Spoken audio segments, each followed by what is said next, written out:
The man of tomorrow is here, and, actually, it might be a bit of a miracle that I'm here. Or at least maybe that I'm sitting down and I'm not going to the bathroom right now. Let me tell you. So I was, and it wasn't just me, my gym partner, along with partners in other forms of crime, that being the absolutely wonderful and wild Ellen Stallone. So I got this new pre-workout. I was giving this a shot. I just finished up I was actually still going through, I tested out the horse shit that we talked about it on Sovereign Tech because I think it had a tech angle to it, that Amazon had put out there, their own brand of supplements. What is it? Own Power, OWNPWR. That's how it's spelled. And overall, it was fine. But I was just finishing up like the last of those. Actually, I still have some creatine from them. But anyway, I was just finishing that up. And I finished up the pre-workout. Now, for those that don't know what a pre-workout drink, and don't worry, we got great questions to get into. Actually, some of this kind of relative to this. A pre-workout, usually, not all of them have all this, but some of them do. Usually it's a bunch of, some kind of proprietary blend of, sometimes they'll put creatine in it, sometimes they'll put some other horse shit in it. But basically, it's a shit ton of caffeine.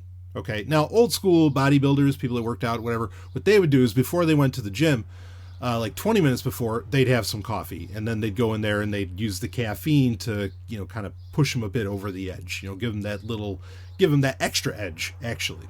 And now this has become like a full-on science. How much you want to believe it and other things like this, well, that's up to you. But let me assure you that the various pre-workouts that I've tried over the years, they will definitely, at least at first couple weeks or a week or so, they'll really, really get you going. So I wanted to try something pretty new. And I noticed lately that like these really exotic flavors, like even something like, blue popsicle, whatever kind of flavors that come from all these crazy supplement companies. And who the fuck knows which one of these you can believe, really, really for anything. But one of the ones, you do your look into reviews, and of course all of these can be bought online anyway, these reviews. But whatever, I was looking into it a bit. I'm like, all right, let's try something new. Let's, I'm not going to just switch back to Muscle Farm, which is kind of my mainstay, and my old standby. And I found out about this one, got great reviews, and it's from a company called Pro Supplements. Now, this company doesn't do a whole lot. They really only do like a pre-workout, a post-workout, and maybe like something you can have while you're working out. But they don't have their own protein blend or anything like that. This is really all that they do.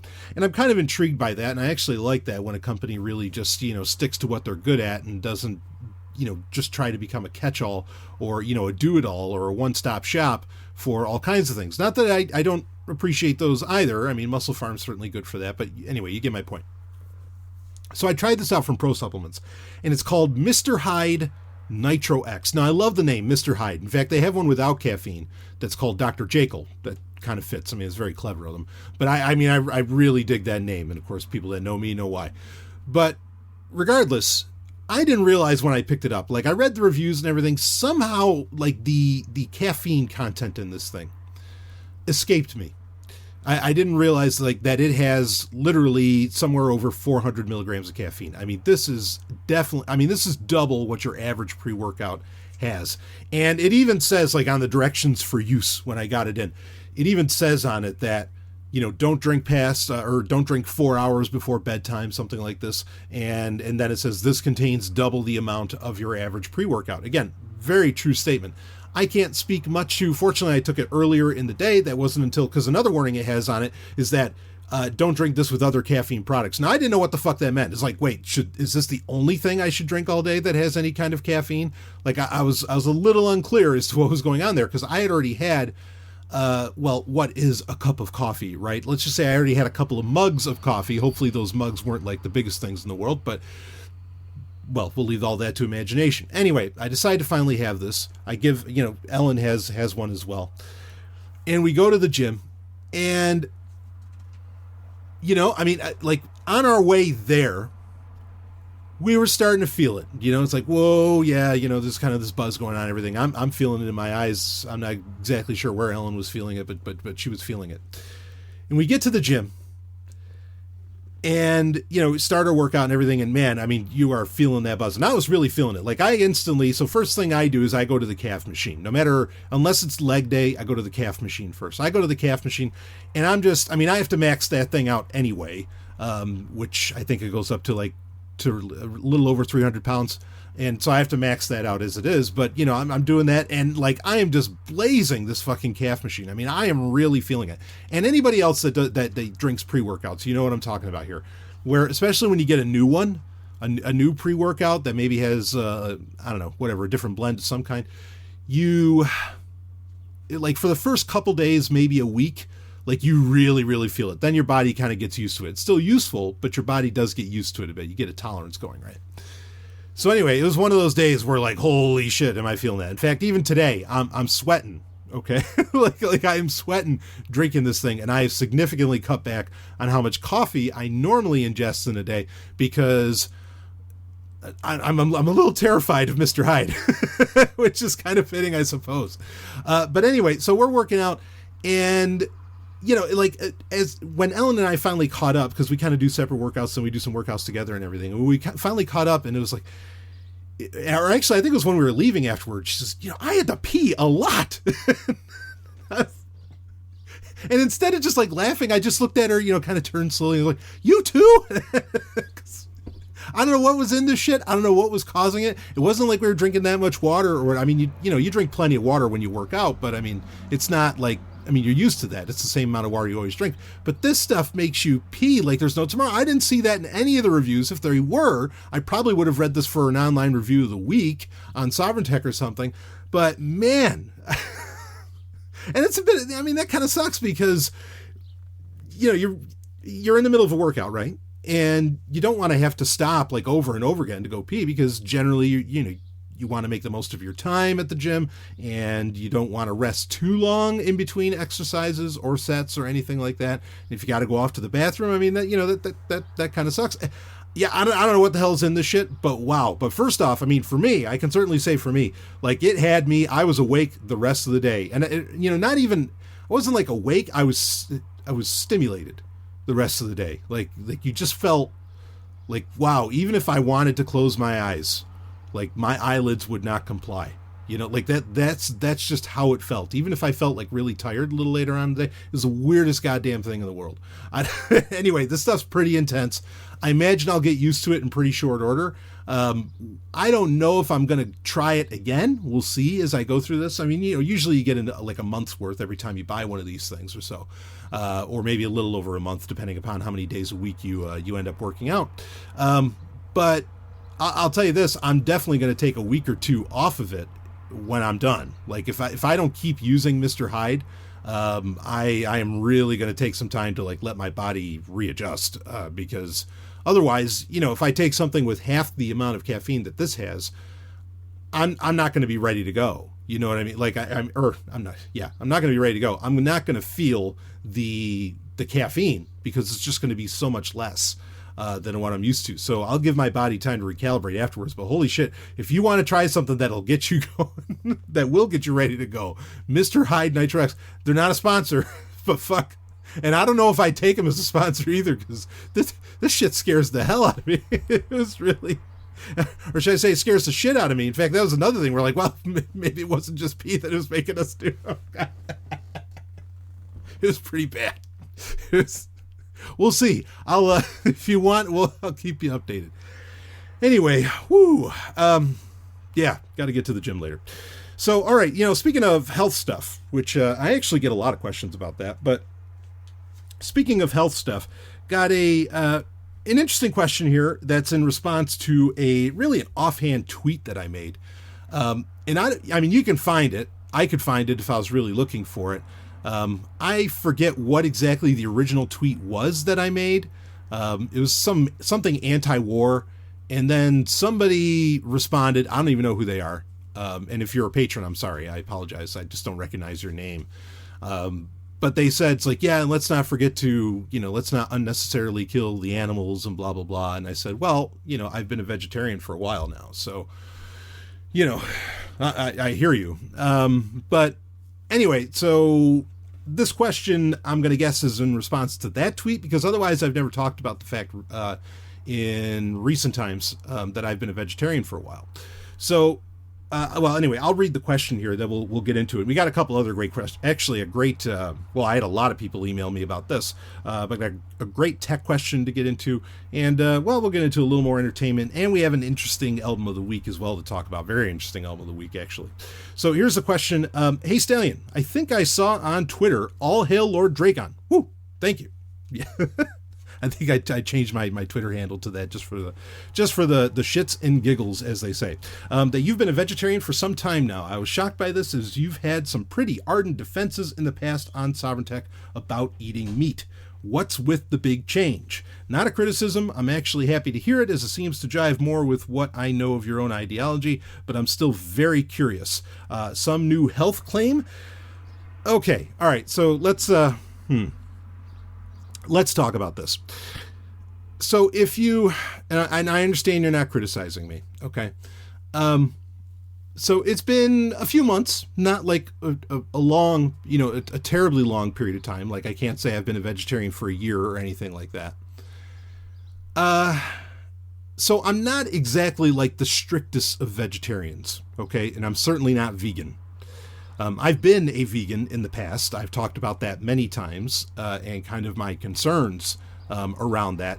I don't know if I could ever like really be a vegan. Like, I don't know that would necessarily work.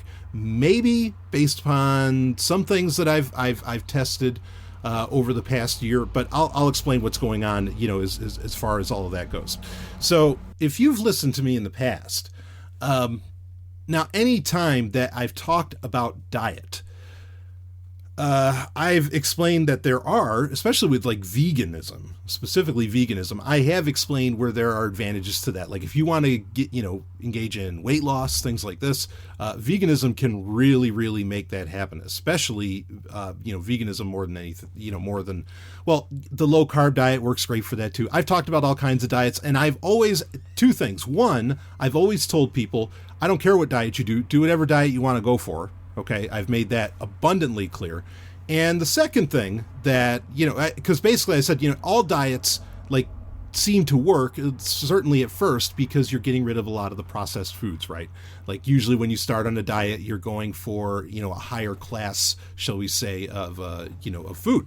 And so that's helpful in and of itself. And if there's any diet I would argue against, it's like, get away from the heavily processed foods.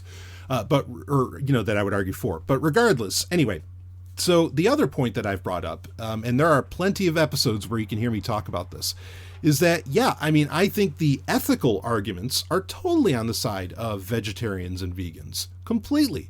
I've also given credit to vegetarians and vegans where, honestly, without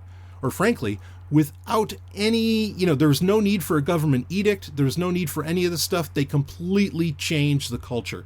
They're the ones that, made the big stink about how farms were treating animals, and now you have like cage-free eggs and a lot of this other stuff. They're the ones that really, again, totally a cultural force. You can be annoyed by perhaps some of the vegans particularly, and I know what you're talking about.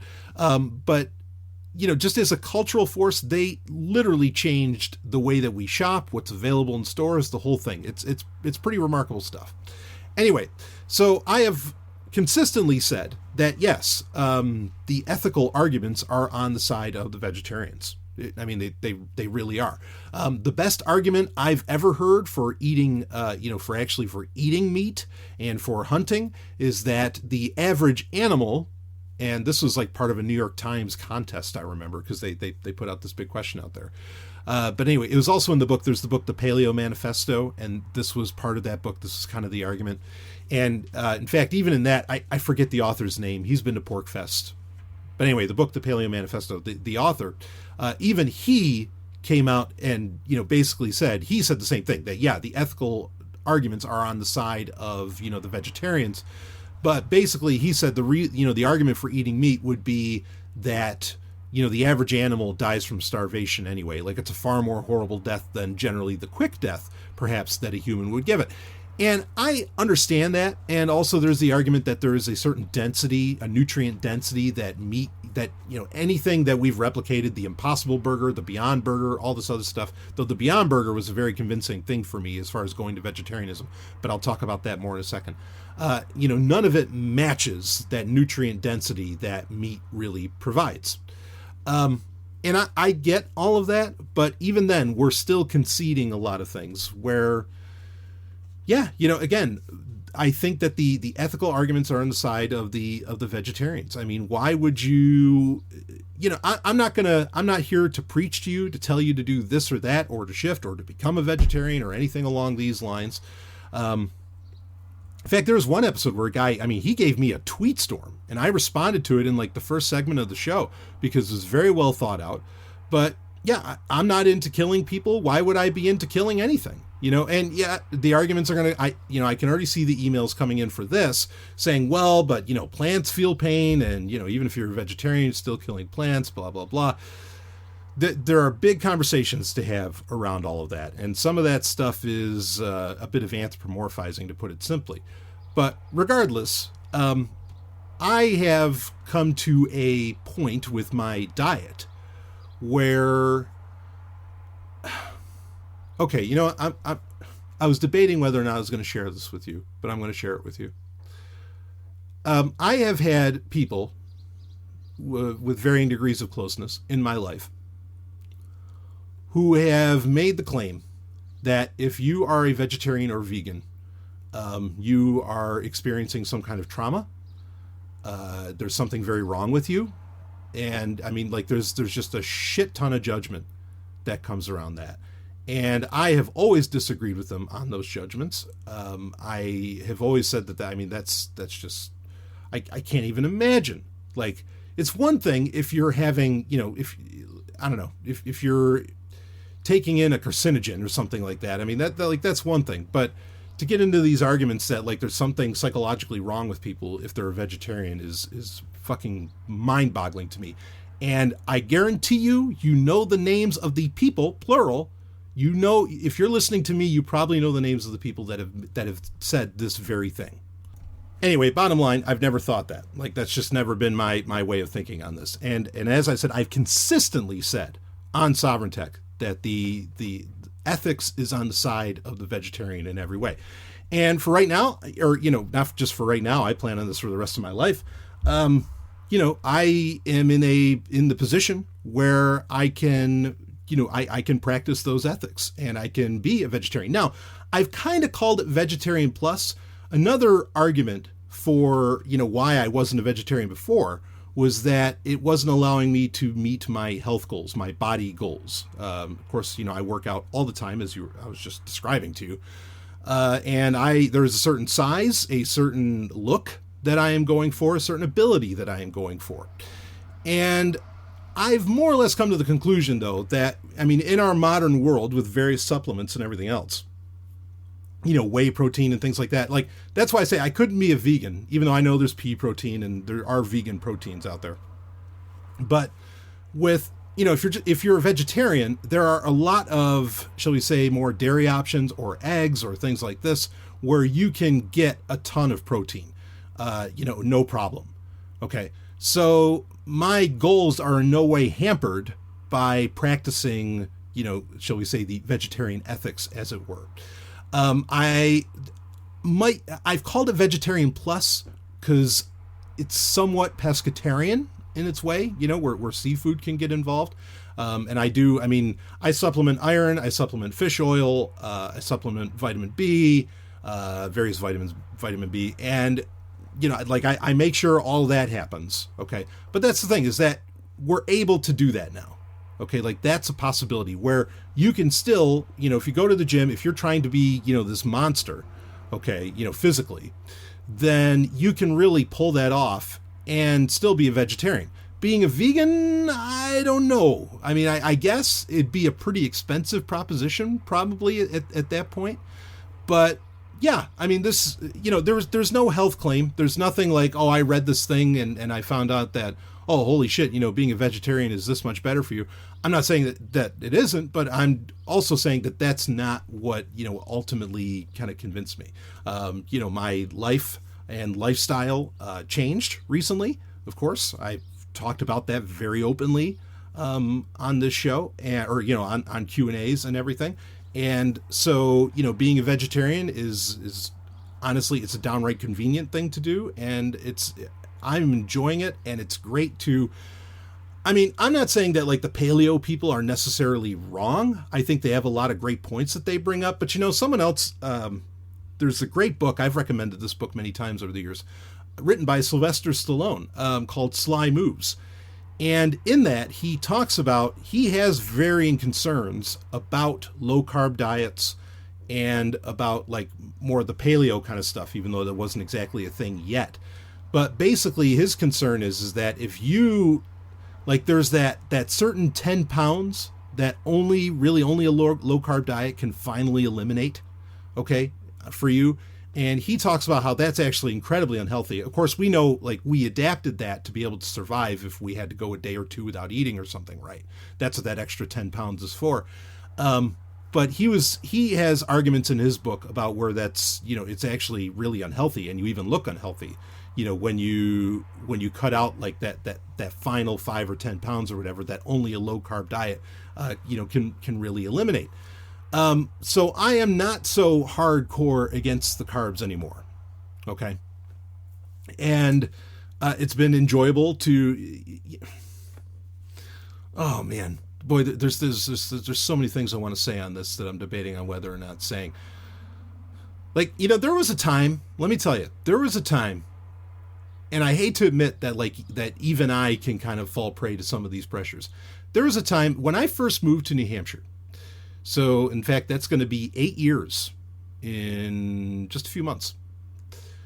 When I moved to New Hampshire, like, fucking everybody was into paleo. Right now, it seems like just about everybody's into keto or something like that. Now, you could go to, like, any libertarian event in New Hampshire, and basically everybody was just serving paleo. It was a very strange thing. Like that. In fact, there are videos, I remember Kathy Reisenwitz was a part of one that she made, where like they were talking about like the common problems. And this is years ago. This is before, everybody considered her to be, this leftist, whatever. Anyway, I think Kathy's great. But she even made this video back then. In fact, she made it with Libertarian Girl, if I'm not mistaken, where like it was these common things that libertarians say to somebody that like pushes them out of the movement, right? And one of them was like, do you even eat paleo? Like they kind of said that. Like if you picked up a piece of bread, you were judged in this movement, in New Hampshire especially. It was an incredible time, quite frankly. I mean, libertarianism and a lot of that stuff is pretty much, well, oh man. See, again, here's more stuff that I want to say, but I'm just gonna bite my tongue for now. But libertarianism in many ways is a very online thing, and honestly, in a very real way, it's gone, because it's not like that where there was, you'd come up with this idea, or you'd come to the table, no pun intended, you come to the table with this idea like eating paleo or something, and it was like the whole movement suddenly just did it. That doesn't exist anymore. I mean, that's a good thing, in my opinion, that sort of thing doesn't exist anymore. But like, yeah, it's cool to not be in an environment, where that kind of stuff really gets judged. I mean, that's nature, that's the cult and culture right there. And anyway, so no, like, it's fine. Eating bread, I'm enjoying the fuck out of that, a lot of these other things. And as far as like having eaten this way for a few months, having a significantly, I mean, it's strict in the sense that it's more vegetarian, but it's not strict in the sense of like, oh, I better count this, I better count that, and blah, blah, blah. I mean, personally, my own personal opinion, I feel like I'm looking better than I've ever looked. And I'm not really having issues with gains, anything like that.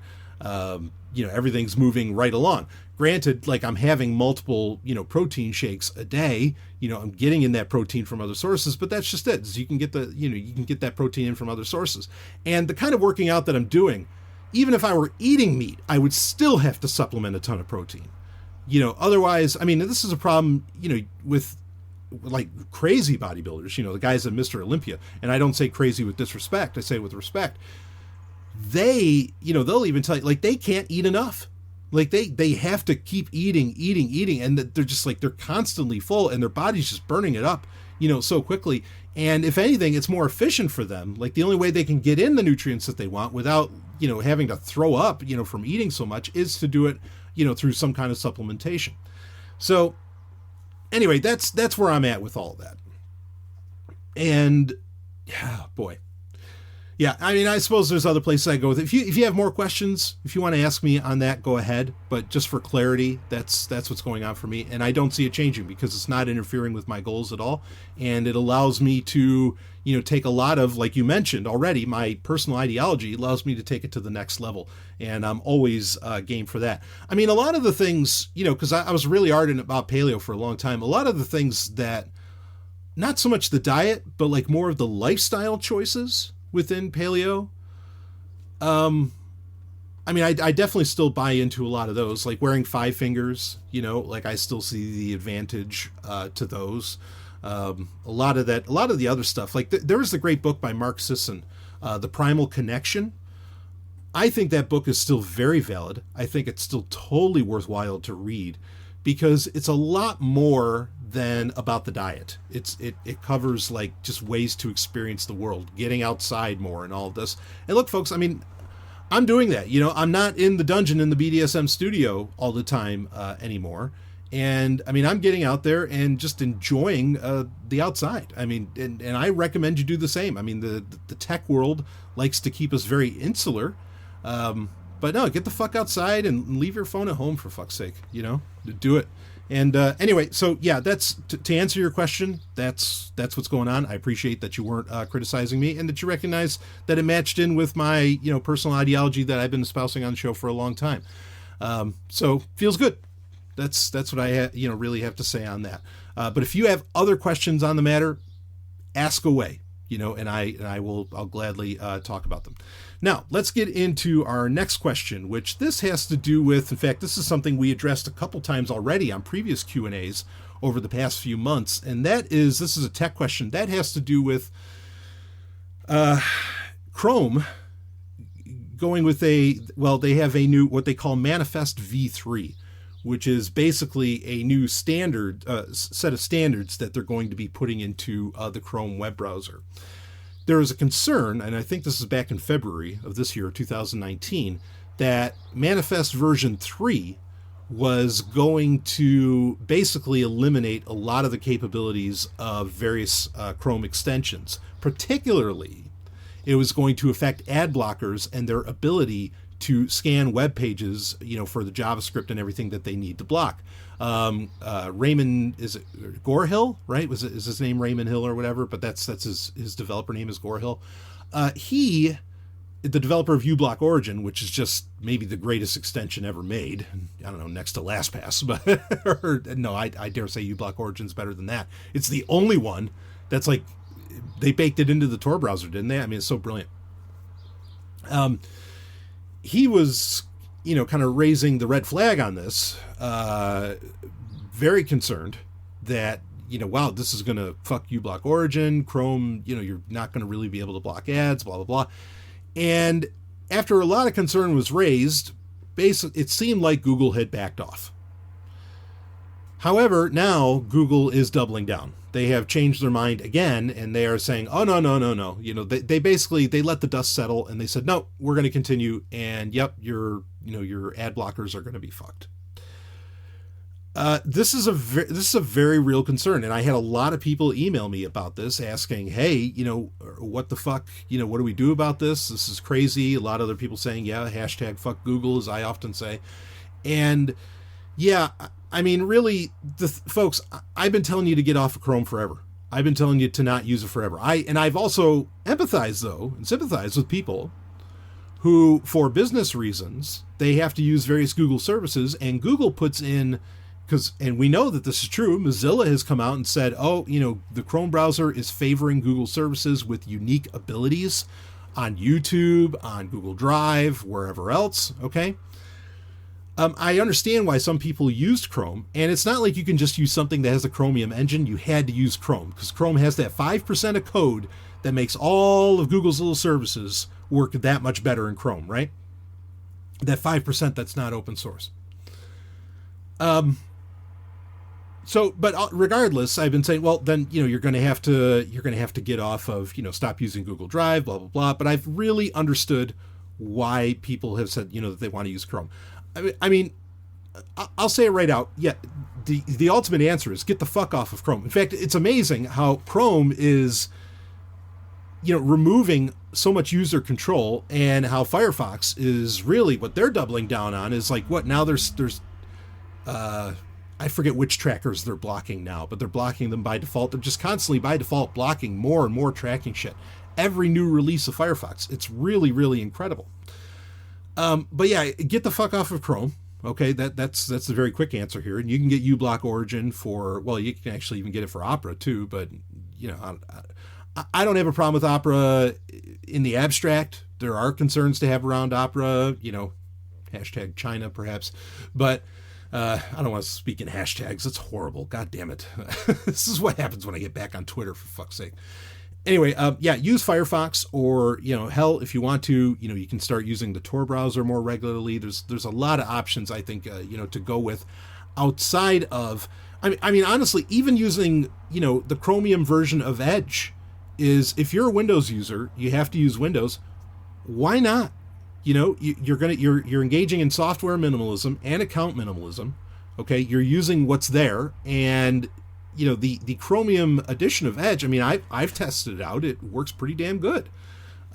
So that's something to, consider as well, but just get the fuck off of Chrome. The thing is, if you really do have to use Google services, and I don't mean just watching videos on YouTube, if you really have to use Google services, I understand that you might still have to use Chrome at some point. Here's my recommendation. Okay.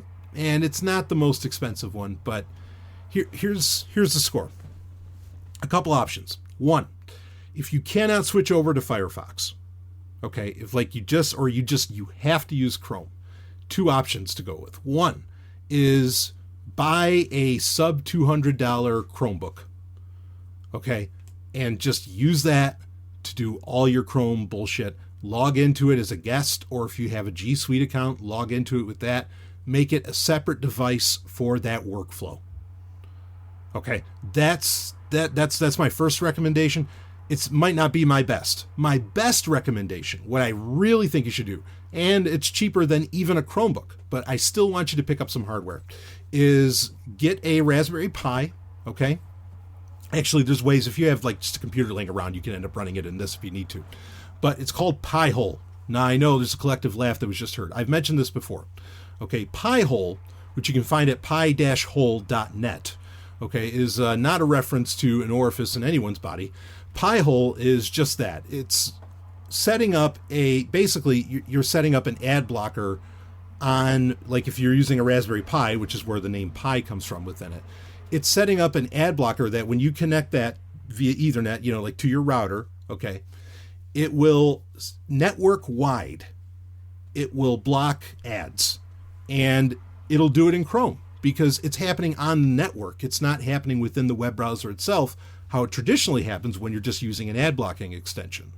Okay, so Pi-hole is, I mean, I personally, I think everybody should be running these on their networks. It's not going to solve, if you are maybe a digital nomad, or you're somebody that travels a lot, or you're going to, you're going to the coffee shop and things like that. It's not going to help as far as that goes. But, at home, it would certainly do the deed. It would certainly, still give you the option, no matter what changes Google makes.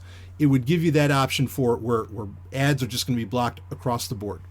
Some VPNs, like I think Private Internet Access, they actually offer ad blocking as part of their software package that you can install on your devices. That's another interesting option to go with to continue to ad block. And folks, you got to understand, it's not just about ad blocking.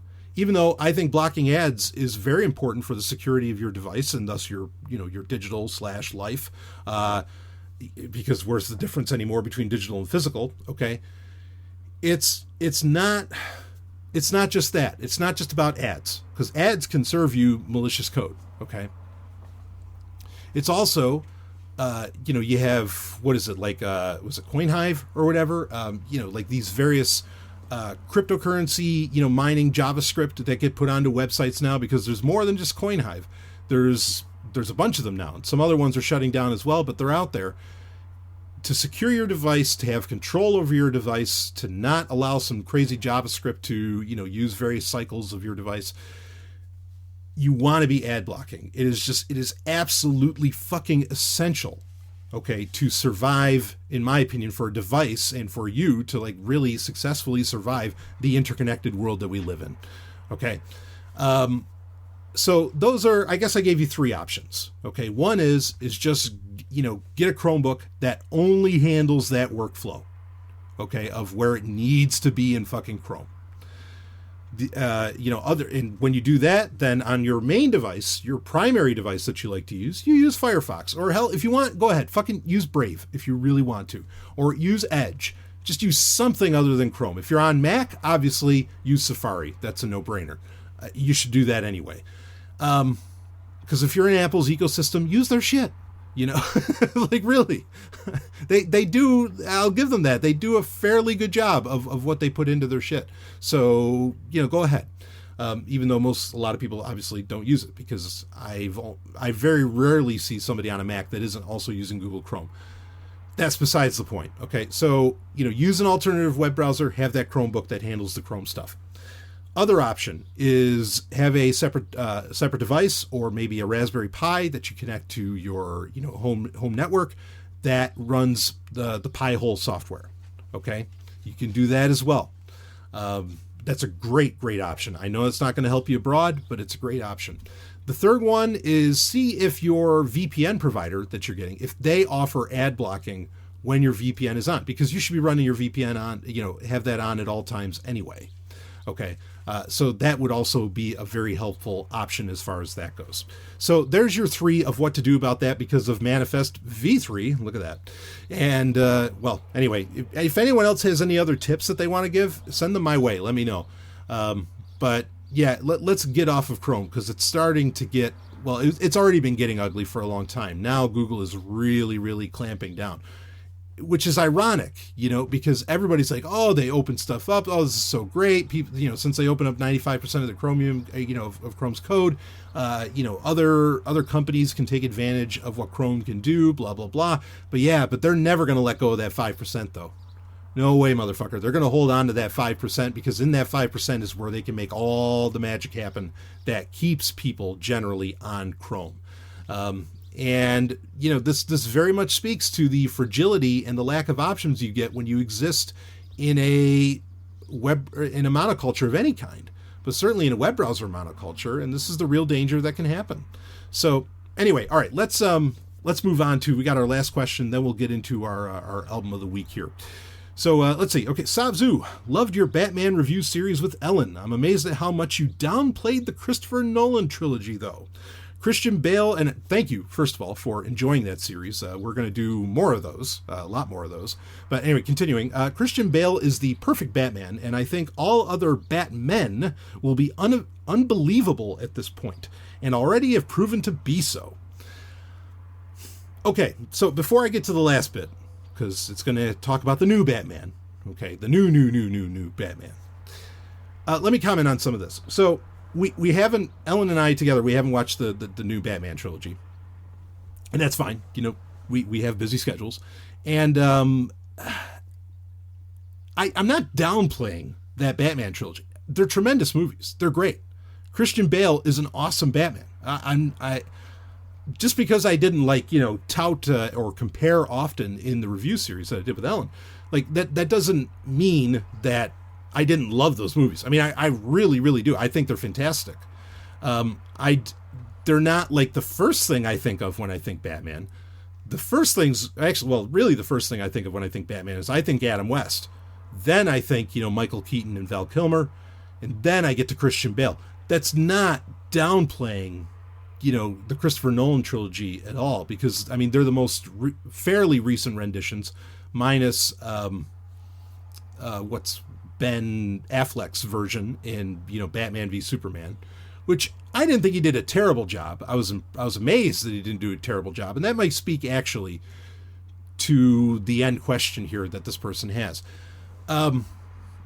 But yeah, I mean, and like, I think Batman Begins is awesome. In fact, that's my favorite of the Christopher Nolan trilogy, is Batman Begins. I think the other two films, I mean, have really, really some of the most chilling and goosebump-inducing moments in cinema history. I mean, they really do. And I will rewatch a lot of those moments over and over again. I mean, they're really, there's something, I mean, like the scene with the nuke and, and even the end of The Dark Knight. I mean, part of the reason I don't hold those movies up as high, though, I appreciate what Heath Ledger brought to the Joker and what the Joker brought to that movie. Okay, but I hate that version of the Joker. It works for The Dark Knight, but that is not the Joker. That's not Mark Hamill's Joker. That's not Jack Nicholson's Joker. That's not the Joker of the comic books, historically. Not even close. As to where the Joker of the comic books, like before that movie came out, and Mark Hamill's Joker, and, Jack Nicholson's Joker, all three of those, that's the same guy. Like, you totally get it. That's the Joker. I think Christian Bale is a fine Batman. He does well as Batman. He's believable as Batman. That is Batman. But the Joker in The Dark Knight, I mean, it's a great movie. And the Joker works for what it is in that movie, but that's not the Joker. And in fact, I mean, I get it why they had to use it, because you had to up the stakes. You had to use Batman's baddest villain, his arch enemy. You had to use that character, right? But I thought the interpretation of the Joker was horrible. It worked in the movie, but again, that's not the Joker. And so that takes a lot of points off of that trilogy for me. Also, Bane in Dark Knight Rises, he doesn't fall prey to like the taking orders and bullshit from Batman and Robin, which Ellen and I reviewed. You can listen to that and find out about that. He's not like that bad, but, well, spoiler alerts, folks, so anyone that hasn't seen it. I mean, you basically find out Bane's working for somebody else, and that's not Bane. Bane was Bane, and you believe that he could, kick the shit out of Batman and literally broke his back and put him out of commission and made Bruce Wayne retire as Batman for a long time. You understand, with the Nightfall series back in the 90s. Bane was, I mean, again, everybody says this. He was Caesar reborn. Bane is a bad dude. Brilliant guy.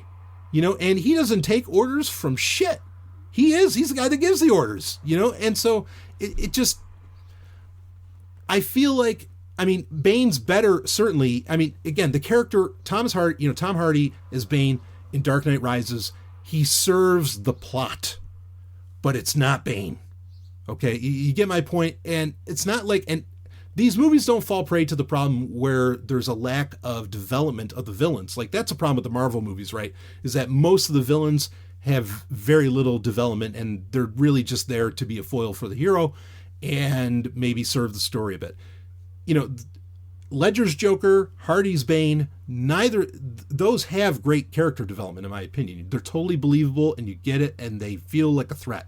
They serve the story. They work in the story. But the characters were obviously retooled to serve the story, and there wasn't the fidelity that you were hoping for. Like, you want the Joker, you want Bane, you want him to be what you like. You want the Joker to be the classy guy, even though he's completely insane. You want him to be the classy guy. You want Bane to be Julius Caesar reborn, and you just don't get that. And again, that's not to say the movies aren't great. They are. Okay, I have given up on Hollywood paying any kind of fealty or fidelity, to source material. I've given up on that. If they do it, nice. If they don't, I'm just like, well, that's the breaks. Like, because nobody cares, because they just want asses in seats. They don't actually give a shit about art. But yeah, so I really don't dig, like the villains in that, they kind of ruin it. I mean, like Anne Hathaway's Catwoman, I mean, she's great. Like, she's really, really great. There's so much I love about those movies. The technology's fucking awesome. There's so many great things in those films. They are tremendous films. But like as a Batman fan, there's things I expect and want and that aren't there. So I'm not giving them the short shrift at all. I mean, those are my problems with it, but those are my only problems with those movies. Like I said, I mean, Hans Zimmer's score is phenomenal. Christopher Nolan, obviously one of the greatest directors just ever. I even like the style of the films where Christopher Nolan, I mean, he came right out and said, he says, no, he's like, yeah, we wanted to make movies like the classic Lucas and Spielberg style films, you know? And I think he pulled that off, and they're great, you know, and it really, really works. But on the overall, looking at Batman in the abstract, those movies miss out on a couple things, you know, where like the 89 Batman or Batman Forever or even Adam West's Batman don't miss out on those things. I mean, they just don't. You know, even Cesar Romero's Joker totally fits in line with the lineage of Nicholson, of Hamill, you know, and so on. I really did not. And it would have been, you know, what else pissed me off is that Heath Ledger's Joker ended up influencing the Joker in the comic books for a while. I think that's kind of turned back around where now they're back to making the Joker into the classy guy that he was. But DC Comics changed the Joker for a bit, and I don't know. It stopped because, as twisted as this sounds, there was a certain fun to the Joker, you know, and where he was, you know, so over the top and all this other stuff, as to where it wasn't like fun anymore. It just turned into it was just purely sadistic. And I just don't feel that. It's not what I grew up with, and that's fine. A lot of people are going to grow up with Heath Ledger's Joker, and they'll go from there. But no, I think those movies are tremendous. I mean, each one is easily a 9 out of 10, or hell, maybe even a 10 out of 10, just on what they are. But, you know, as a Batman fan, as a fan of the larger franchise, I really take issue with a couple things, you know, within them. Anyway, so just to comment on that. Now, let's get to the last part of this question here, which reminds me, this is the last of the question. What are your thoughts on Robert Pattinson, is that how you say it, playing Batman in Matt Reeves' new film? Keep up the solid work with Zomia ONE, man. Thank you very much. I will keep Zomia ONE alive and kicking. I am having too much fun with this. So Matt Reeves has been trying to make a Batman film for a while. Originally it was going to be Ben Affleck reprising the role. Actually, originally it was going to be Ben Affleck writing the script, directing, and, of course, lead acting as Batman. But then Matt Reeves came in, then Ben Affleck stepped out. There's a big story around that. Whatever, fucking doesn't matter. Now, when Ben Affleck, this is important to bring up, when he first was announced to be playing Batman in Batman v Superman, the internet had a field day and basically said, what the fuck is this? You know, they're calling it Batfleck or whatever. And everybody was just saying, no way, this guy can't pull it off. But then when you see Batman v Superman, no, he pulls it off. He's not the best, but I was going to say sure as hell better than George Clooney, but then who isn't? Okay. At least Ben Affleck doesn't like shake his head a million times a day. But regardless of that, when people finally saw Ben Affleck as Batman, I don't think anybody really had any complaints when it finally happened. He delivered. He pulled it off. Now, I can imagine now a lot of people are excited about having Robert Pattinson in it, basically because I guess there's a lot of people who have warm fuzzies over the Twilight movies and sparkling vampires, which is pathetic. I mean, which is, you know, I get it. Have your fandom. And so they're getting warm fuzzies about him being Bruce Wayne and playing Batman. And look, I've seen Robert Pattinson in other movies besides, what do they call that horse shit? Oh, I already said it, Twilight. I've seen him in other things. Okay, I recognize that he's a fair actor, and I don't mean that because of his pale skin. I get it. Okay. There's a part of me that wants to be very careful in saying, oh, this is the worst idea ever, because I was not on board with Ben Affleck being Batman. I was, I wasn't being vocal about it, but I was not on board with it. I'm like, no, after Christian Bale, how the hell are you going to do this? But he pulled it off. It's a different Batman, it's very different, and that's fine. So maybe Robert Pattinson would end up looking amazing, but I got to tell you, So I saw, one of the things where I didn't feel really vehemently against Ben Affleck being Batman is, I remember seeing Sum of All Fears. I remember seeing all kinds of films where Ben Affleck, he can deliver the goods. He can be, and this is an important phrase, he can be Batman without the bat suit. Okay, and you've got to be able to pull that off. This is one of my critiques against Michael Keaton. Val Kilmer without the bat suit could still be Batman. You'd still totally believe that he's kicking ass. Okay? Christian Bale, absolutely, and you see it in those movies. I mean, that guy's got a body like, wow, he can be Batman without the bat suit on, and you'd believe it, right? Unless they're going to give Robert Pattinson a shit ton of weight gainer or mass gainer, and he's going to be drinking like 400 to 800 carbs a day or something. I just cannot believe that he's going to come out looking like, wow, without the bat suit, that guy could take on anybody. I can't believe that. I can't believe that for a second.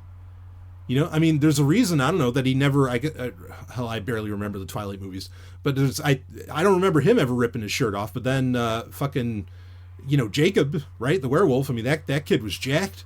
He'd tear off the shirt and no problem, showing off the six and everything. And I don't know, maybe I'll be wrong, maybe I'll be dead wrong.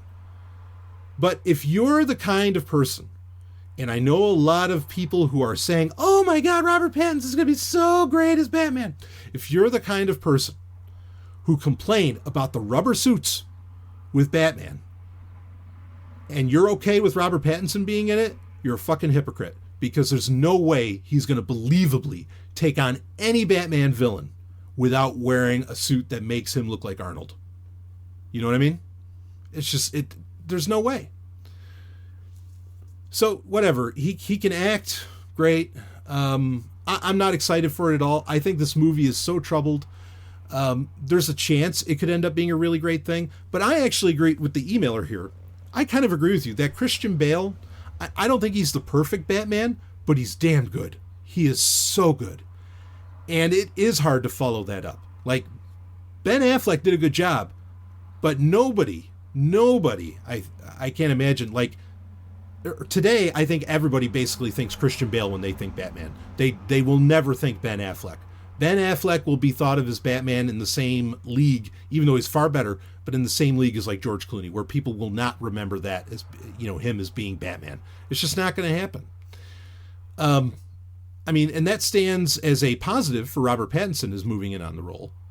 But yeah, I just, and look, if you were a big Twilight fan and whatever when you were young, good for you. Whatever, have your fun, like what you like, that's okay. But I really think that these are the people that are getting excited about this thing. And I think that was part of in fact, honestly, because everything is a fucking nostalgia trip. We're just starting to come out in Hollywood. I think the 90s are starting to get rounded out. Okay, where they're done with the 90s franchises. And now there are some new franchises that came out in the aughts that will probably start getting remade as we go into the 2020s.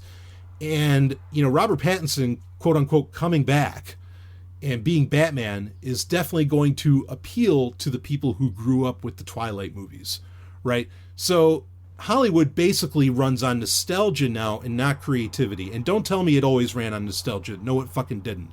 Because for a long time, they made creative, new, original properties and franchises. There was a time frame for that. But that's not true anymore because Hollywood, for whatever reason, is just going for guaranteed money and they're not willing to risk jack shit.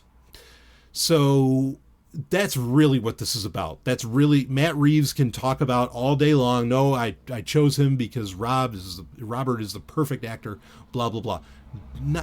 I cannot possibly believe that.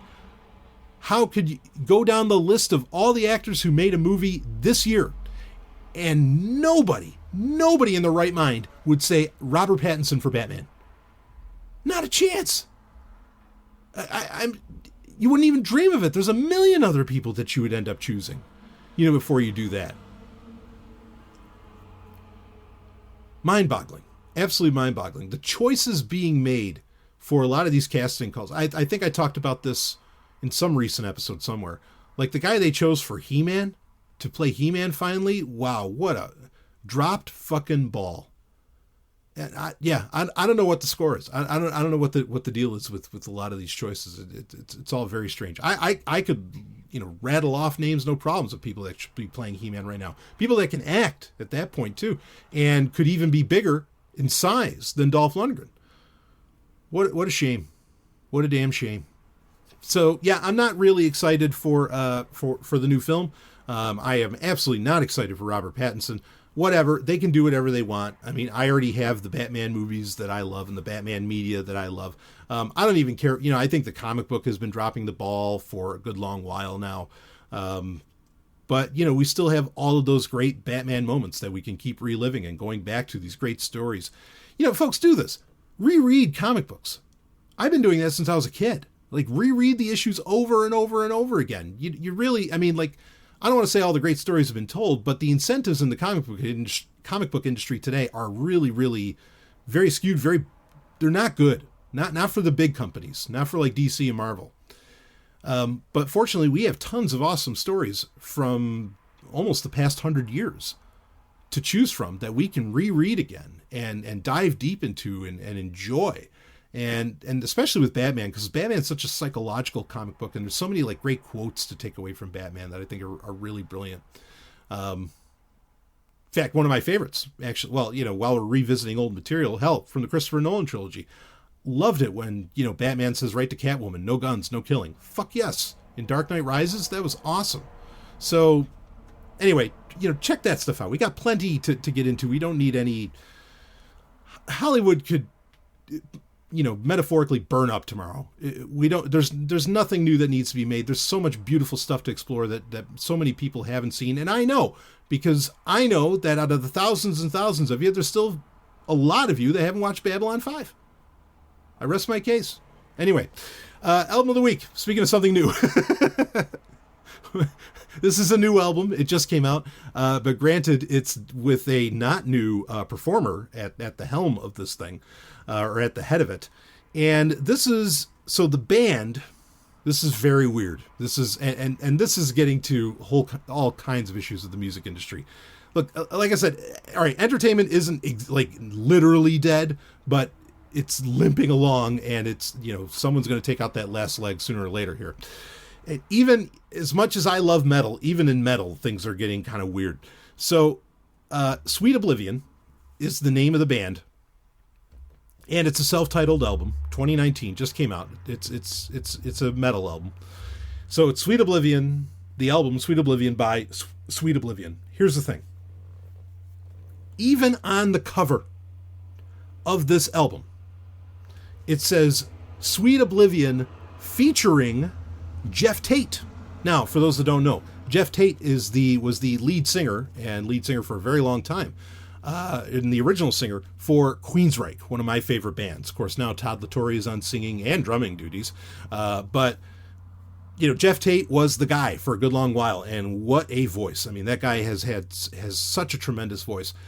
I'll talk more about the voice in a second, but I find it to be, I don't think I've ever seen this. I'm sure it's been done before, but I've never seen where you have a band name, okay, and then, but underneath the band name, on the album cover itself, it says featuring an artist. So it's Sweet Oblivion featuring Geoff Tate. Like, why didn't you just title it Geoff Tate? Geoff Tate has a couple solo albums out there. Have a third.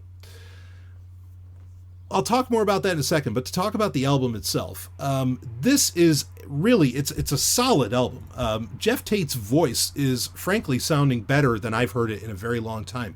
And I liked his Operation Mindcrime trilogy that he did, with the band Operation Mindcrime, not the two albums or one or two albums. Some people don't even want to imagine that Operation Mindcrime 2 exists. But regardless, the band Operation Mindcrime, I mean, I like what Tate did with that. And I like his solo work, too. So I don't know, why he didn't do a third here. I don't know. It was obviously not his decision. I think this has to do with Frontiers. I'll talk about that in a second. So anyway, you have, I don't know, like 11 songs on this. It all honestly sounds a lot like Queensryche, which I don't quite understand. Again, the naming of this thing is still what's blowing my mind. There's a song, it opens up with the song True Colors. Good song, good opener. The second track, Sweet Oblivion, this is the single for the album that has been getting shared around for about the past month. This song, when you listen to it, it's gonna sound very familiar. And that's because it sounds a lot like, frankly, it sounds like Breaking the Silence, which is one of the best songs, if not the best song, off of Operation Mindcrime, the original Queensryche album. I mean, it sounds a lot like it. It's creepy how much it sounds like it. So it's like, you hear it and you're like, wow, that's a great song. Well, that's because it fucking sounds like a classic Geoff Tate song, right? But the other songs on it, Disconnect, there's a few others. I mean, it's nothing like really kicks your ass, but it's also not bad either. Like it's very serviceable metal, and Geoff Tate again does sound amazing in it. I mean, he sounds really, really solid. He's hitting some great highs. You can tell he's getting older, but he's hitting some great highs with this. It's impressive. Geoff Tate alone is impressive on this. Now, I want to talk about the bit of mystery around this album, or not the mystery, but the oddity around this album. Again, it's Sweet Oblivion featuring Geoff Tate. So this, I think, was put out by Frontiers SRL, which is an Italian company, which ultimately I'm glad exists, an Italian record company. And basically what this company does is, so understand that in America, so Americans, and I think I can say this across the board, have horrible taste. In music, in movies, in just about anything. I mean, they really do. In fact, I saw the numbers for Godzilla, and it's not doing very well. Godzilla King of the Monsters that we reviewed on the previous Q&A, and that blows my mind. But regardless, anyway, so Americans have horrible taste. In Europe, a lot of these bands that I list off often enough in Album of the Week, or a lot of the bands from the 80s when Americans seemed to have some kind of taste, or at least some kind of independent thought, maybe, I don't know, before they fell into too much of a group hive mind, they are still a huge deal in Europe. I mean, they're a massive deal. Do stadiums, they do all these crazy tours and everything. I mean, it's insane. So Frontiers, this Italian record company, knows that, and they foot the bill for a lot of these bands to make new music, or they will create like these little supergroups that, like you had one of the ones that I actually enjoyed was Sweet and Lynch, which was Michael Sweet of Stryper and George Lynch of Dokken. Now, they've done 2 albums so far, amazingly, because their first album was actually pretty damn good. And I think Frontiers is like, oh, wait, this was we were just doing this on a lark. We just wanted to make a quick buck off of putting your guys' names out there. But holy shit, people actually like this music. So would you make another one, please? And that's how we end up with the second Sweet and Lynch album. But Frontiers does this, where they just put names on an album and they kind of make things happen, and they put out an album and it sells for them fairly well. And the artists who aren't going to get on radio probably anywhere else get a nice little payday from Frontiers. Again, ultimately, I'm glad that Frontiers exists. In fact, I mean, they've put out some new albums from classic bands that some of these new albums are better than anything these classic bands have ever done. In fact, I think Frontiers put out the latest Whitesnake album, Flesh and Blood, which is fucking awesome. So, that I'm glad that they exist. But at the same time, Frontiers is really ultimately, I'm not going to say there's some kind of great ethical record company because that's an oxymoron. But ultimately, they're looking to make the quick buck. And so, but there's another point I want to bring up as well. So what's going on here is that there's no way Frontiers is going to make enough money. They probably have learned so far with various projects they've done in the past that just putting Sweet Oblivion on there and like maybe in the liner notes having it say that Geoff Tate is singing, that's going to sell the album. However, if you put Geoff Tate's name on the fucking cover of it, then you've got something. Then this will end up selling. Okay, now what I think is also going on here, and this is speculation on my part, and I don't know, but this is an important thing. At some point, I'll talk about this on the Hard and Fast podcast, but I want you to be, in fact, especially with Scott Stapp's album coming up soon, which I'm just chomping at the bit for. I'm very excited for that. That's not coming from Frontiers. That's coming from, is it Napalm or Nuclear Blast, whatever. Anyway, so what often happens, this is kind of a growing thing, where you have, let's just say it, you have some rich boys. And I mean, well, I don't know, they might be older than what we consider children, but you know what I mean when I say rich boys, okay? Who want to shortcut. They want to become, they don't need to actually go and get a job or anything like this. I'm not knocking anybody, not necessarily. There's a reason to knock these people, but it's not because, you know, they grew up with wealthy parents. Good for them. Okay. You know, you have these rich boys who they don't have to do work, you know, a day in their life. They take their trust money or whatever the fuck it is. And basically what they do is they want to become superstars. They want to become, you know, mega rock stars. And so what they'll do is they will buy they'll create a band, you know, a couple of them will get together, you know, they're getting out of the country club and playing golf and everything, and they'll get together and they'll pay a lead singer who is famous, but maybe out of the band that made them famous, but they're a name like Geoff Tate. They'll pay them to be in their band. Okay, they'll foot the bill. And their idea is that is going to shortcut them into superstardom, into rock stardom. Okay, because they have that name there, even though really, you know, the person, the lead singer, say, is just a hired gun. And they're not really, like, they might not even be in the songwriting process or anything like that. They're just a hired gun. An example of a band that did this is one that actually had really great music. So I'm kind of annoyed that they, you know, that they did this kind of bit of ugly business. There's a band called Art of Anarchy, which was like the last music that, oh hell, what's the guy's name from Stone Temple Pilots, the lead singer there, who died. Very sad. Anyway, his name's escaping me right now. But no, that was Lane Staley. That was Alice in Chains. Anyway, that guy, who was also the lead singer for Velvet Revolver, etc. He was paid to be at the head of Art of Anarchy. Now, they didn't put that he was like the man. Like they didn't really, like, you know, market that exactly. But they were hoping that, well, once people realize that this is going to sell our album.